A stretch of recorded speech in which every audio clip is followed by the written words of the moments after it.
안녕하세요. 한준입니다.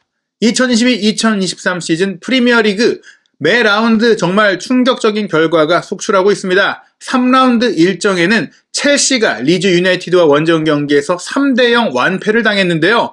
토트넘과 2라운드 경기에서 매우 인상적인 플레이와 경기력을 선보였던 첼시, 대체 리즈에 왜 완패를 당했는지, 그리고 투헬 감독, 리즈 감독과 악수하는 상황 거부당했는데요. 대체 어떤 일이 벌어졌는지 영국 현지 방송 분석과 경기 주요 상황 지금부터 총정리해드리겠습니다.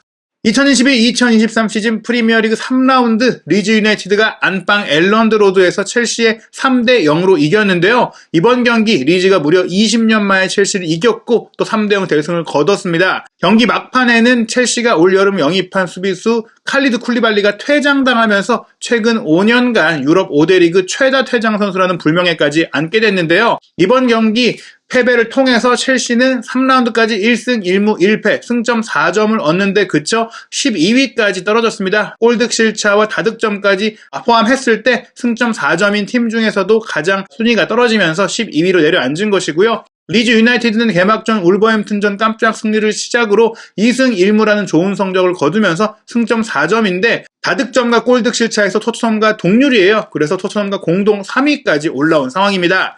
이날 경기 내용 살펴보면 볼 점유율은 61%로 첼시가 앞섰지만 리즈 유나이티드가 공이 없는 상태에서의 효과적인 압박과 역습을 통해 득점했습니다. 기대 득점값이 2.22골, 첼시는 0.88골이었기 때문에 리즈가 분명히 이길 만한 경기, 이길 수 있는 기회를 창출했다고 볼 수 있겠습니다. 리즈가 빅찬스 3개를 만들었고 12개의 슈팅을 했는데 첼시가 14개로 슈팅 숫자는 더 많았지만 빅찬스는 하나도 없었다는 점, 득점할 수 있는 기회를 만들지 못했다는 점 볼 수 있겠고요. 유효 슈팅을 보더라도 리즈가 12개의 슈팅 중에 6개를 유효 슈팅을 연결했고 그중에 3골을 넣었다면 첼시는 14개의 슈팅 중에 3개밖에 유효 슈팅이 되지 못하면서 결정력 부족을 느꼈습니다. 또 한 번 9번 공격수 정통 스트라이커가 없이 경기하는 것이 왜 어려운지를 보여준 결과인데요. 첼시마치 리즈 감독은 첼시와의 경기를 앞두고 투헬 감독이 이 경기 벤치에 앉는다면 실망스러운 결정이 될 것이다라고 공개적으로 조금은 투헬 감독이 불편할 수 있는 이야기를 했습니다. 왜냐하면 잉글랜드 축구협회에서 사실 3라운드 경기 개최를 앞두고 투헬 감독에게 한 경기 출전 징계와 벌금 징계를 내렸잖아요. 콘테 감독은 투헬 감독이 먼저 조금은 시비를 건 형국이 됐기 때문에 벌금 징계만 받고 출전할 수 있는 상황이 됐지만 이 경기 어떻게 된 일인지 투헬 감독이 등장을 했죠. 투헬 감독은 첼시 구단에서 이 한 경기 결장 징계를 항소하면서 항소심의 결과가 나올 때까지는 징계가 보류되거든요. 그래서 리즈전은 그대로 벤치에 앉아서 지휘를 하게 됐고 징계 결과, 항소 결과가 최종 확정되면 그 이후 한 경기에 나오지 못하게 되는 것입니다. 이 항소심이 받아들여질 가능성이 거의 없다라고 볼 수 있겠는데 투헬 감독이 이 경기에 벤치를 지켰지만 결과를 얻지 못했으니 실리를 얻지 못했다고 볼 수 있겠는데요. 경기 종료 3대0으로 리즈가 이겼을 때 굉장히 격정적인 세레머니를 했던 마치 감독입니다. 레드불 잘츠부르크를 이끌면서 황희찬 선수와도 좋은 인연을 맺었었고 또 라이프치히 감독이 되면서도 황희찬 선수와 인연이 있었던 마치 감독이죠. 이 마치 감독이 지난 시즌 중도 부임했어요. 비엘사 감독이 성적 부진으로 경질되고 리즈를 잔류시키기 위한 미션을 달성하면서 올 시즌 본격적으로 자신의 풀시즌을 치르고 있는데요. 정말 짜릿하게 승리를 기뻐했지만 물론 상대 벤치를 도발하는 행동은 없었습니다. 그리고 종료 휘슬과 함께 코치진과 기뻐한 이후 투헬 감독이 인사하러 찾아오자 웃으면서 받아주긴 했지만 투헬 감독이 손을 쭉 뻗어서 악수하자고 했을 때 마치 감독은 손을 툭 치면서 악수는 안 하고 하이파이브, 근데 하이파이브인데 조금은 기분이 나쁠 수 있을 것 같아요. 악수하려고 내민 손을 툭 쳤기 때문에 받아줬고 눈도 봤지만 뭔가 좀 투헬 감독에게 적개심, 조금은 불편한 감정을 표현한 것 같습니다. 그랬기 때문인지 투헬 감독 이날 경기 3대0으로 완패했음에도 불구하고 상대팀을 인정하지 않는 졸렬한 패배 변명으로 소감을 밝혔는데요. 이런 얘기를 했습니다. 모두들 우리가 실수했다는 걸 봤을 겁니다. 치명적인 시점에 큰 실수가 나왔죠. 실수의 대가를 우리가 치르는 것입니다. 리즈가 압박을 잘하긴 했지만 그것 외에 특히 리즈의 스타일이 잘 나와서 이겼다고 생각하는 건 아닙니다. 우리는 자책골같이 한 골을 내줬고 또 세트피스로 한 골을 내줬습니다. 이 두 상황이 전부였어요. 그 외에 아무것도 없었습니다. 리즈가 아주 잘하는 팀, 좋은 팀 아니었다 이렇게 좀 얘기한 것인데요. 마치 감독 이 얘기를 듣고 이렇게 답했습니다. 제가 리즈에 부임한 뒤 최고의 경기였습니다. 그리고 첼시가 실수했다고 하는데 우리가 첼시를 실수하게 만든 겁니다. 우리의 플레이 방식 때문에 첼시가 실수한 겁니다. 라는 말로 우리의 계획이 잘 통했고 우리의 축구로 첼시를 어렵게 만든 것이다 라고 자부했습니다. 영국 공영방송 BBC의 매치 오브 더 데이, 프리미어리그 레전드가 직접 출연해서 경기를 분석하는 프로그램이죠. 프리미어리그 명예의 전당 1호 앨런 시어러, 그리고 토트넘 출신 공격수 저메인 디포가 출연해서 리즈가 어떻게 첼시를 이긴 것인지 상세하게 분석했는데요. 이 분석 내용을 본다면 거의 팩트 폭행에 가깝다. 투엘 감독이 우리가 실수를 졌다고 얘기했는데 그 실수가 어떻게 나온 것인지, 리즈가 그 실수를 어떻게 유발했는지 상세하게 알 수 있습니다. 먼저 양팀 선발 명단 살펴보면 제시 마치 감독은 4-2-3-1 포메이션으로 선발 명단 구성했는데요. 2선 공격수로 써왔던 스페인의 호드리고 모레노를 최전방에 배치하고 발빠른 제임스, 또 미국 출신의 에런슨, 기존의 왼쪽 측면으로 핵심 자원인 해리슨을 2선에 두고 굉장히 활동력과 속도감과 전방 압박을 강조한 미드필드를 구성했고요. 바이에른 뮌헨을 떠난 스페인 출신의 마르크 로카가 빌드업 미드필더, 그리고 타일러 아담스, 라이프치히에서 함께했던 선수죠. 이 선수도 중앙에서 볼 배급이 좋은 선수인데 볼 배급과 더불어 압박까지 잘해주는 그런 역할을 잘 해줬고요. 센터백은 요렌테와 코흐, 좌우 풀백으로 크리스텐센과 스트라이크 선수가 배치됐고 멜리의 골키퍼가 골문 지켰습니다. 첼시는 토트넘과의 경기와 유사한 선발 명단을 썼는데요. 캉테 선수가 햄스트링 부상으로 이탈한 것이 큰 공백이었죠. 결국 캉테가 없어서 좀 경기력이 떨어진 거 아니냐, 지난 토트넘과의 경기 캉테빨로 잘한 거 아니냐라고 느껴질 정도로 이번 경기 부진했는데요. 공격진은 제로톡, 스털링과 하베르츠를 2명으로 최전방에 두고 마운트가 그 뒤를 받치게 하고, 오른쪽 윙백으로 로프터스 치크, 왼쪽 윙백으로 쿠쿠렐라, 중앙 미드필더 조르니뉴, 그의 파트너로 캉테의 공백을 갤러거가 메웠고요. 3백은 제임스, 티아고 실바, 쿨리발리, 골문 맨디가 지켰습니다. 우선 앨런 시어러가 총평 이렇게 했습니다. 리즈가 첼시를 작살냈어요. 한시도 숨쉴 팀을 안 줬죠. 에너지와 지원 플레이를 통해서 강한 압박을 펼쳤습니다. 또 압박만 좋았던 게 아니라 공을 확보하면 환상적인 축구를 보여주기도 했습니다. 이렇게 얘기하게 되는데요. 먼저 리즈의 압박이 얼마나 좋았는지 시어러가 분석합니다. 지금 장면 보시면 이제 수비 라인에서 골키퍼부터 센터백으로 전개되는 이 빌드업, 첼시가 공을 풀어갈 때 너무나 강력한 압박이 이루어져서 첼시가 거의 공을 연결을 못합니다. 최전방 공격수로 나온 호드리그라든지 윙어를 출전한 제임스가 안쪽으로 들어와서 빠르게 달려들었고, 공을 연결할 때마다 그쪽으로 빡빡빡빡 연달아서 압박이 이어지니까 첼시가 공을 풀어가지 못했죠. 이 장면, 결국에는 문전까지 공을 올려 보냈지만 그쪽으로 호드리고가 또 따라오고 제임스가 안으로 좁혀오고 공미로 나선 에런슨도 따라가면서 1차, 2차, 3차, 4차까지 선수들이 이리저리 움직이면서 또 그물망처럼 움직이면서 압박을 합니다. 시어러는 한 명이 아니라 팀 전체가 이렇게 플레이했다라면서, 혼자 압박하면 사실 빼내기가 쉽잖아요. 2명이 압박해도 3자 플레이가 가능한데 3명, 4명 그물 수비를 압박해서 펼치니까 통과할 수가 없었다. 그렇게 공을 빼낸 이후에 또 바로 공격으로 전환하는데 한두 명으로 제한된 인원이 공격하고 나머지는 수비로 지키는 게 아니라 4명, 5명이 함께 이동해서 동선을 배분하고, 그래서 첼시 수비 라인들이 결국에는 허점을 보이도록 만들었어요. 이렇게 4-5명이 박스 안으로 들어가니까 결국 해리슨 쪽이 비었죠. 아담스의 패스를 받은 해리슨이 이제 크로스 패스를 올리는 장면이 나오는데, 리즈가 공을 확보한 이후에도 첼시의 문제를 이야기했다. 공이 없을 때의 압박뿐 아니라 공을 소유했을 때의 플레이도 유기적이었다. 해리슨이 바로 오른발 슈팅으로 골문을 노렸는데 맨디가 선방을 했습니다. 어찌됐거나 이런 유기적인 팀플레이가 리즈의 강점이었는데요. 이 장면, 결국에는 이런 전방 압박이 첼시를 어렵게 했다는 부분, 특히 맨디 골키퍼를 위협했다는 부분이 나오는데, 이 장면은 제임스가 열심히 골키퍼를 압박해줍니다. 골키퍼에게서도 공을 빼앗겠다라고 강한 의지를 받고 나아갔고, 그러다 보니까 맨디의 패스가 부정확하게 수비 쪽으로 이어졌고, 쿨리발리가 공을 받았을 때도 에런슨이 또 빠르게 다가가서 압박합니다. 리즈는 계속해서 골키퍼를 압박했고, 리즈가 정확히 원하는 게 바로 이거였다. 골키퍼를 불안하게 만들면 후방 빌드업이 불안해지고 팀 전체가 불안해지고 결국 실수가 나온다는 것인데요. 이렇게 애덤스도 올라오고, 그러니까 수비형 미드필드가 공격수 위치까지 올라와서 압박할 정도로 모든 선수들이 아주 가까이 다가가서 압박했다. 뒷공간을 남겨둘 수 있는 위협이 있지만 아무래도 첼시가 9번 공격수가 없는 그런 부분들 때문에 좀 더 과감하게 압박할 수 있었던 것, 스털링이 존재한다고 하더라도 오프사이드 트랩을 또 잘 쓰고 있었기 때문에 첼시의 공격 빌드업을 완전히 무력화시킬 수 있는 압박을 했고, 무엇보다 빌드업이 살아날 수 없도록 아예 첼시가 공을 잡을 시간 자체를 전혀 주지 않을 정도로 빠르고 강한 압박이 이루어지니까 첼시가 어떤 것도 하지 못했다는 것이죠. 그리고 전반 33분에 선제골이 나오게 되는데요. 투엘 감독은 실수였다라고 했지만 이 실수는 계속해서 만들어낸 리즈의 압박이 끌어낸 것입니다. 지금 장면을 보시면 에런슨이 공을 전개하다가 갤러거에게 뺏겼어요. 그리고 나서 갤러거가 편안하게 빌드업하려고 압박을 피해서 백패스를 하거든요. 그 백패스 티아고 실바가 받았고, 티아고 실바가 받을 때 에런슨이 또 압박하러 옵니다. 그 압박을 피해서 티아고 실바가 맨디에게 백패스를 하게 되는데요. 이 백패스를 받을 때 맨디가 제대로 대비가 안 돼 있었다는 것입니다. 에런슨이 이렇게 골키퍼까지도 쫓아올 거라고 생각을 못한 것이죠. 그런데 말씀드린 대로, 앞에 설명드린 대로 계속해서 리즈는 골키퍼까지 압박하는 플레이를 계속했거든요. 지금 보시면 티아고 실바의 백패스를 받는 맨디가 급하지 않은 것처럼 공을 받게 되는데 에런슨은 죽일 듯이 압박을 하게 돼요. 여기서 맨디가 밖으로 공을 걷어내거나 앞으로 차내거나 패스 코스를 찾았어야 되는데 너무 느슨하게 대비했기 때문에 에런슨이 달려들어왔을 때 제치고 패스하려다가 실수를 했고 이 공을 뺏기게 됐고 에런슨이 핀골문에 골을 넣었죠. 앨런 시어러는 맨디의 어처구니 없는 실수라고 했지만 맨디가 정신적으로나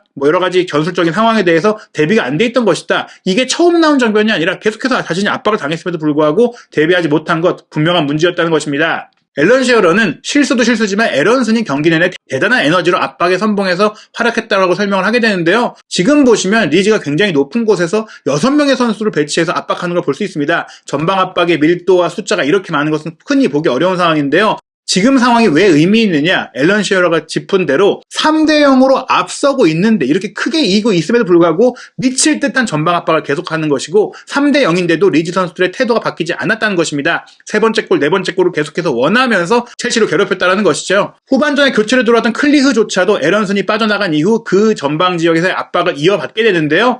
말씀드린 대로 클리흐가 후반 38분에 들어왔으니까 3대0으로 이기고 있고 거의 경기가 끝난 상태임에도 불구하고 심지어 경기 종료 2, 3분밖에 안 남은 시점인데도 리스 제임스를 굉장히 강하게 압박해서 공을 따내는 장면이 나오게 됩니다. 리즈 홈팬들이 굉장히 열렬한 지지를 보내고 또 함성을 지르고 있으니까 선수들도 반응했다라고도 볼 수 있겠지만 어찌됐거나 리즈 홈 분위기가 짜릿했고 마지막까지 첼시를 정말 박살내겠고 끝장내겠다는 의지를 보인 것이죠. 지금 장면 보시면 티아고 실바가 공을 딱 잡게 되는데 비유법이라고 할 수 있겠지만 나이도 많은 베테랑 수비수인 티아고 실바를 상대로 존중하지 않았다. 이 존중이 뭐냐? 이미 3대0으로 이기고 있으니까 굳이 센터백까지 쫓아가서 압박해서 힘들게 만들 필요가 없는데 클리흐가 계속해서 달려들고 압박하고 태클을 하면서 공을 뺏으려고 했다. 이렇게 끝까지 의지를 보인 리즈였기 때문에 큰 점수차의 승리를 거둘 자격이 있었다라고 설명합니다. 리즈 유나이티드 비엘사 감독과 함께 승격했고 매력적인 축구를 보였지만 지난 시즌 한계를 드러내면서 강등 위기를 겪었고 결국 비엘사 감독을 경질하는 결정을 내렸는데요. 그럼에도 불구하고 리즈 유나이티드가 훈련장의 이름에 비엘사 감독의 이름을 붙일 정도로 존경심을 표하고 있고 비엘사 감독과 인연을 맺은 이후 전술적으로 팀이 강해졌다라고 평가를 받고 있어요. 비엘사 감독 체제에서 갖지 못한 트리거를 가진 것이 현재 마치 감독의 리즈가 강한 이유다라고 시어러가 설명하게 되는데요. 언제 어떻게 움직여야 하는지를 아는 것 같았다. 즉 원래도 압박이 좋았지만 이제는 더 영리해졌고 더 전술적으로 노련해졌다는 것입니다. 리즈가 계속 이렇게 발전한다면 최고의 팀이 될 수 있을 것이다라고 시어러가 기대를 했는데요. 지난 시즌보다 더 강한 압박을 갖췄고 마무리까지 할 수 있는 팀이 됐다라고 설명합니다. 그 말을 저메인 데이포도 이어봤는데요. 프리미어리그에서 이렇게 열심히 뛰고 많이 뛰는 거는 다른 팀들도 하는 일이지만 언제 어떤 타이밍에 압박을 해야 되는지 아는 것, 이게 굉장히 중요한데 압박의 트리거를 리즈가 알게 됐다. 어떻게 공을 빼앗고 어떻게 첼시를 어렵게 만드는지에 대해서 리즈가 보여준 플레이가 매우 인상적이었다고 소개합니다. 팀적인 압박도 좋았지만 올 시즌 공격 조합 로드리고 모레노와 잭 해리슨의 플레이 굉장히 좀 초반부터 대단하죠. 로드리고 모레노가 3경기에서 4골 1도움으로 리즈 입단 이후 최고의 페이스를 보이고 있고 해리슨도 3경기에서 1골 3도움을 기록하고 있고 이번 첼시전에 1골 1도움을 기록을 했죠. 이 두 선수의 합작 플레이가 얼마나 좋았는지 그리고 특히 해리슨이 왼쪽 측면 공격수로 배치돼서 어떤 플레이를 펼치고 있는지 저메인 디포가 분석합니다. 저메인 디포가 설명한 이 첫 번째 장면, 왼쪽 측면에서 해리슨이 사이드라인에 붙어서 플레이하잖아요. 첼시의 압박을 넓게 벌려놓고 공간을 야기하면서 공을 이어받게 되는데 이날 해리슨이 에너지 레벨 정말 많이 뛰었고 역동적으로 뛰었고 또 풀백도 지원하면서 공수 양면에 걸쳐서 환상적이었다. 근데 열심히 수비해주고 압박한 것뿐만 아니라 공을 되찾았을 때 본인이 공을 소유한 상태에서 퀄리티도 보여줬다는 것입니다. 지금 장면 넓게 벌려서 사이드 돌파해서 크로스 패스 바로 올리는 다이렉트한 플레이로 골문 타격했다. 파이널 서드 지역에서 측면 선수에게 요구하는 플레이 빠르게 결정하고 빠르게 상대 분전을 진입하는 그런 플레이를 잘 해줬다는 겁니다. 맨디가 펀칭으로 막아냈지만 위협적인 장면이었고요. 이 장면은 또 해리슨의 다양한 패턴을 보여줍니다. 왼쪽 측면에 파고들어서 바로 왼발로 크로스 올리는 것뿐 아니라 안쪽으로 들어와서 연계와 공미 같은 역할도 가능하다는 것인데요. 지금 보시면 조르지뉴가 압박하러 들어오니까 노련한 기술로 탈압박해서 풀어내고 갤러거가 또 압박하러 오니까 뒤에 있는 미드필드에게 공을 흘려줘요. 흘려주고 다시 받고 중앙에서 공격을 전개하는데 두세 명이 다시 에워싸니까 왼쪽 전방으로 빠져드는 로드리고를 향해서 로빙 스루 패스를 보냅니다. 결국 아쉽게도 이 로빙 스루 패스가 연결되진 못했지만 이렇게 중앙 플레이까지 가능하면 들어가면서 마무리 패스까지, 킬러 패스까지 보내는 플레이를 통해 측면과 중앙 2선 전체에서 잭 해리슨이 공격 기회를 창출했다, 정밀했다라고 설명했습니다. 그리고 전반 37분에 프리킥으로 어시스트를 하게 되는데요. 경기 내내 잘했던 해리슨이 세트피스 상황에서도 그가 가진 퀄리티를 보여줬다고 하면서 박스 안으로 환상적인 왼발 크로스를 올렸고, 호드리고 모레노가 헤더 슈팅 정말 정확하게 깔끔하게 돌려넣는 팝 피니시로 골을 넣었다. 이렇게 2대0이 됐고요. 그리고 이 장면도 굉장한데요. 이제 수비 가담 상황이에요. 해리슨이 킥력이 좋다 보니까 세트피스를 전담했잖아요. 코너킥을 올렸어요. 올렸는데 수비가 차단했습니다. 그 다음에도 곧바로 첼시의 역습이 이어진 건 아니지만 첼시가 빠른 선수들, 특히 스털링이라는 선수를 보유하고 있기 때문에 해리슨은 본인이 킥을 하고 부지런히 수비를 가담하게 됩니다. 부지런히 수비를 내려와서 다른 동료들이 내려오기 전에 먼저 내려와서 위험적으로 이어진 슈팅을 블로킹으로 막아냈거든요. 사실 킥을 하고 나서 공격 지역에 머물러 있을 수도 있고 한두 번만 템포가 늦어도 상대 역습에 대응하지 못하게 되는데, 코너킥을 차고 나서 바로 수비로 들어왔던 이 상황은 환상적인 매너였다라면서 해리슨이 얼마나 팀을 위해 뛰었는지 보여줬고요. 그리고 결국 후반전에 나온 세 번째 골이자 해리슨의 득점도 해리슨이 왼쪽 측면에서 기점 패스를 보내고 부지런히 박스 안으로 들어갔기 때문에 나온 장면이다. 다른 선수들이 공을 연계하고 다른 선수에게 패스가 간다고 그냥 보고만 있는 게 아니라 열심히 움직이고 동료를 돕기 위해 움직인 그 활약에 보상을 받은 골이었다라고 설명을 하게 되는데요. 왼쪽 측면에서 제임스가 올린 크로스 패스 문전 우측 깊숙이 이어졌고, 호드리구가 건드렸어요. 근데 이게 수비가 견제를 하고 있다 보니까 건드린 게 바깥쪽으로 이어졌거든요. 공이 골대 안으로 못 가고 바깥쪽으로 빠지고 있었는데, 지금 보시는 이 위치, 정말 중요한 위험지역 위치로 부지런히 해리슨이 들어갔기 때문에 그 튀어져 나온 공을 바로 노스로 슈팅으로 마무리할 수 있었던 겁니다. 만약 해리슨이 조금만 늦게 왔더라면 이 공이 그냥 빠지고 흘러나갔을 텐데, 이렇게 열심히 많이 움직여준 해리슨의 분투가 이 골로 이어진 것이죠. 결국 운이 좋아서 리즈가 이기고 운이 좋아서 골을 넣은 게 아니라 열심히 뛰고 연계하고 팀으로 뛰었기 때문에 3골이나 나온 겁니다. 반대로 첼시 선수들은 굉장히 실망스러운 모습이 많았는데요. 특히 쿨리발리 선수 경기 이른 시간에 첫 번째 경고를 받게 되는데, 상대 측면 공격수의 돌파를 타이밍을 놓치고 본인이 등 뒤를 내주니까 기분이 나빴는지 유니폼을 잡아 끌고 또 목까지 때리면서 거친 플레이로 경고를 받았어요. 리즈 홈팬들은 이때 다이렉트 퇴장이 나왔어야 된다고 화를 내기도 했는데요. 앨런 시어러도 두둔하기 어려웠다. 두 번의 경고 모두 오심이나 논쟁 여지 없이 확실한 경고였다. 쿨리발리에게 힘든 하루였을 것이다 라고 얘기하게 됩니다.